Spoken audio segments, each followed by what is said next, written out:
Well, Thomas, thanks for your time. What's confidence like amongst the group at the moment? Because a run of results that go against you can have an effect. How are the boys feeling? How are you feeling?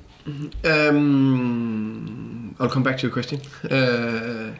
First and foremost, sorry for being late or later. We decided to have a double session today. Not any punishment, nothing to kill anyone physically, because we have an important match to play on Monday, but because we have some issues and there's areas we need to improve, and we are very aware of that. Obviously, it's the defensive side of the game where we are conceding too many goals. Also on Tuesday night against Sheffield United. So these two trainings, today, tomorrow, and Sunday, big focus on the defensive side of the game, because you can see the score. We score enough goals. We are conceding too many goals, soft goals, goals that we can avoid. And you can't only say, we're a little bit unlucky on the first one, own goal, and the top corner shot. No, it's in general the defensive mindset of the team where we need to do better. So we know what we need to work on. We're working very hard on it. Exemplifies with the two trainings today. And we took the first step today, going in a new direction with new standards. So that's one part of it. The second part of it is the confidence. Of course, you're not on a high, so it's difficult to be up there. But for me, I see players on Tuesday night that still want the ball, that's still capable of coming back in the game against Sheffield United. That's a really good side. That's what sometimes you forget, that we just played against a really good side that is in top 4 now. So in that aspect, it's there, but it's the mindset, mentality, awareness to stay in the games in difficult periods of the game, and that's where we need more from all players to step up. Best exemplifies after the 2-2 goal. We can't concede in 5-6 minutes.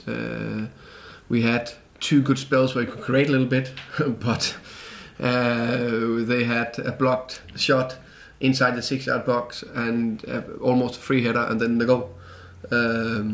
So we know where we need to improve, and we're working very, very hard on it. Is some of that game management then, and does some of that come from naivety? Because as you said, I mean, even taking the lead on Tuesday, suddenly Sheffield United came back, and those periods of the game where you need to sort of lock down the match somewhat. Is that a collective responsibility? If that is also an awareness that maybe sometimes naivety can count against you? I would say it's an area where we need to step up, because in that 7-9 minute spell, we just watched it back on video, all of us staff and players together today. I showed it to the players, and there is 3 situations where we absolutely spot on. And then there's 3 situations in that period where we're not.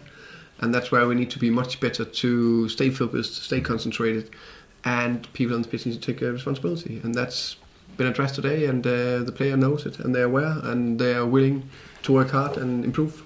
Is that the good thing with playing Monday then? Because you said you've had a double session today. If it had been a game on a Saturday, you wouldn't have necessarily been able to do that because of the physical challenge on the players. So actually playing Monday is giving you a chance to reset your team? We definitely had a little bit more time, as you said, to prepare, to make sure we do everything we can to prepare in the best possible way for Monday. So yes, Monday gave us a couple of days more to prepare well, and have the time to do it. So I agree on that. I would say another thing is that we are in a spell now where the only way out of it is hard work, and hard work just demand more hours. Hard work is just tougher, and then togetherness. And we need to stand together, all of us, players, staff, fans, administration, everybody, because that's the only way out of it. Thank you to the fans again for backing us again Tuesday night. You can just see and feel and smell, sense the crowd, especially after the 2-2 goal, where we were just on top of Sheffield United. So there's a big willingness. Of course, there were disappointment after the game. That's natural. I understand that, because everybody want us to win, especially the fans. There's nothing more. We want the same, to win. I'm the most disappointed, I think, of all of us, and we know that we need to do better. So that's why we're thanking them for coming, and thanks to all the fans that are coming Monday as well. A couple of people got in touch with me knowing I was coming to the press conference, fans-wise, so if you don't mind, a couple of questions that have been posed. 2 in 1, one. Defensively, are you sort of tempted to change the shape somewhat to help the defence? You know, 2 sitting midfielders to make it tighter. Is that something you talk about when you have to look at things? Are you looking at different team shapes? We're always looking into what can we change or develop or work on to make it even better.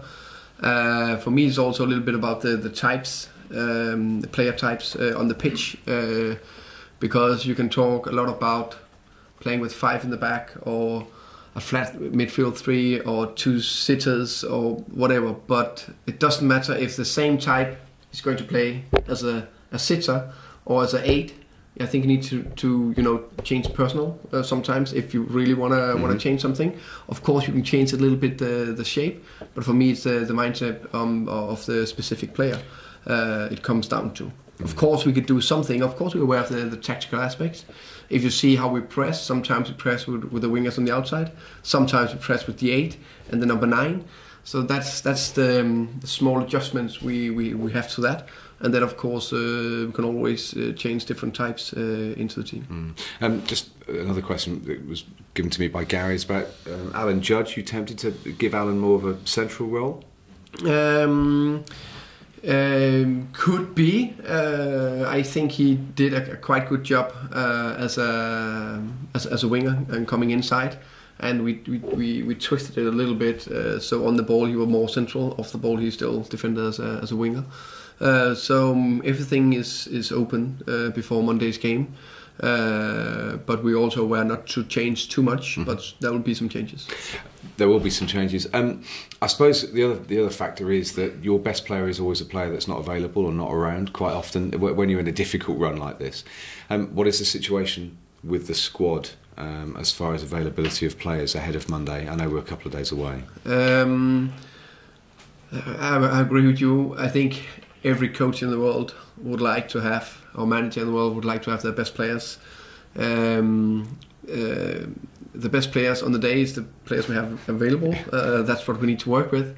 But of course, all of us know that it's much better to have everybody fit. That does help. The good news is that Ollie Watkins is fit and available for selection on Monday. Hopefully Said Benrahma is the same. And Kamo Mokocho should be available as well for selection on Monday. So that's good news. So that's 3 big players coming back. So that leaves you with not too many absences. So Jean-Vier. Yeah, Jean-Vier, Marcus Forss, Mads Beck. Is that it? Thinking. Yeah, I think so, yeah.